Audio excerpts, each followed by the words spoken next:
أعظم ختم لقضاء الحوائج في يوم الغدير، وكذلك في سائر الأيام تقدر تسوي هذا الختم اللي هو للسيد عبد الكريم الكشميري قدست نفسه الزكية. يقول: ما مررت بضائقة، ما مررت بشيء، ما صار بي شيء إلا سويت هذا الختم إلا وقد قضى الله حاجتي.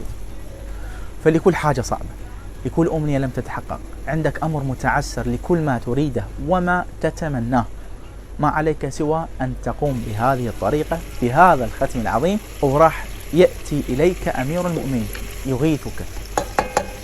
سيد عبد الكريم الكشميري يقول: اللي يسوي هذا الختم حين ما يستغيث بأمير المؤمنين يغيث علي بن أبي طالب. شنو الختم هذا؟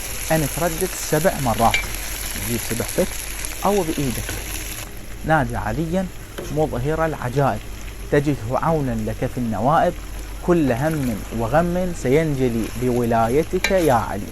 من توصل الكلمة يا علي ترددها 100 مرة، يعني نادي عليا مظهر العجائب تجده عونا لك في النوائب، كل هم وغم سينجلي بولايتك. من توصل يا علي هكذا: يا علي يا علي يا علي يا علي يا علي يا علي 100 مرة. انه بترجع مرة ثانية ايضا تقول: نادي عليا مظهر العجائب، من توصل يا علي هم شنو 100 مرة، يعني 7 مرات نادي عليا مظهر العجائب تجده عونا لك في النوائب، كل هم وغم سينجلي بولايتك.